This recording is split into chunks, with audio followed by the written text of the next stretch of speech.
تعالوا اقول لكم على اهم الاخطاء اللي ممكن تدمر بشرتك حرفيا، ولو كنتي بتعملي روتين كل شهر ب100,000 جنيه برضه هتلاقي بشرتك تبوظ.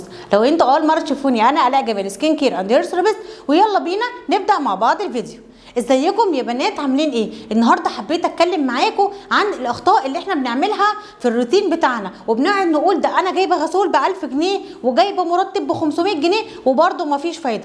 اول حاجه حابه ان انا اقولها لكم، لما نيجي نستخدم الميك اب ريموفر لازم على طول بعديه نغسل وشنا بغسول، لان في بنات تقول لك مجرد ان انا حطيت الميك اب ريموفر على وشي خلاص بقى ما هو كده كده شال الميك اب. لا، الميك اب ريموفر ده بيكون جواه زيوت وبيكون جواه كحول ومواد كتيره جدا. لو انت سبتيه على وشك من غير ما تغسلي بشرتك هتشقق وهيكون فيها جفاف وممكن يحصل لك حساسيه ويطلع حبوب. امال انا بستخدم الميك اب ريموفر ليه؟ ايوه، ما هو اسمه ميك اب ريموفر، يعني انا بستخدمه علشان لو الغسول بتاعي مش زيتي مش بينضف لي الميك اب في بشرتي، فانا بالتالي بستخدم الميك اب ريموفر ينضف لي كل الزيوت والميك اب اللي موجود في بشرتي، وبعد كده بغسل وشي بالغسول. تاني خطأ هي طريقه استخدام الغسول. ناس كتير قوي لما بقول لها انت بتستخدمي الغسول ازاي بتقولي عادي، يعني بحط على وشي وادعك كده كام ثانيه وبعد كده بغسل وشي. طبعا الطريقه دي غلط. الطريقه الصحيحه لاستخدام الغسول، اول حاجه لازم نبل بشرتنا ميه. تاني حاجه بناخد بامب اهو من الغسول زي ما انتم شايفين.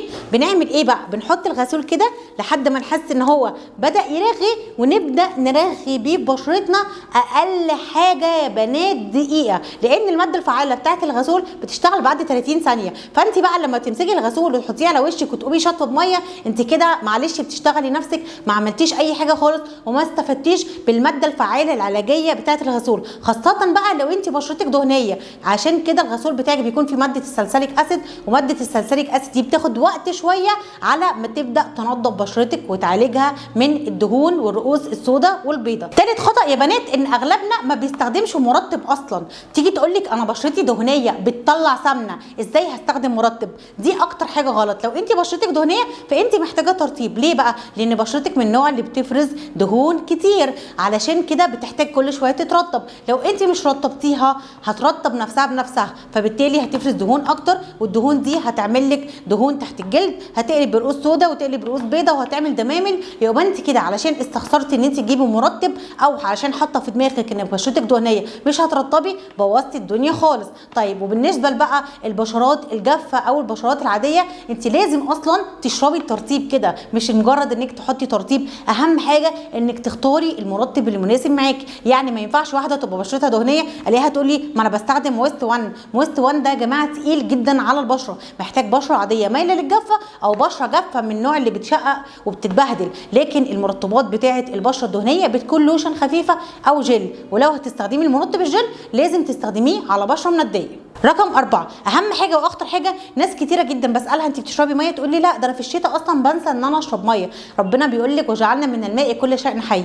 الميه دي هي اللي هترطب جسمنا من الداخل، ودايما المقوله بتاعتي بقولها على طول، طول ما انت جسمك من جوه سليم من بره كمان هيكون سليم. الميه مش بس هتعالج بشرتك، ده هتعالج جسمك وكمان هتعالج شعرك، وبجد حياتك هتختلف خالص بعد ما تشربي الميه. دي كانت اهم 4 اخطاء قلتها لكم، وان شاء الله هعمل لكم حلقه جديده هكمل فيها باقي الاخطاء. ما تنسوش لو الفيديو عجبكم تعملوا لايك وشير علشان اكبر قدر من البنات تستفاد. مع السلامه.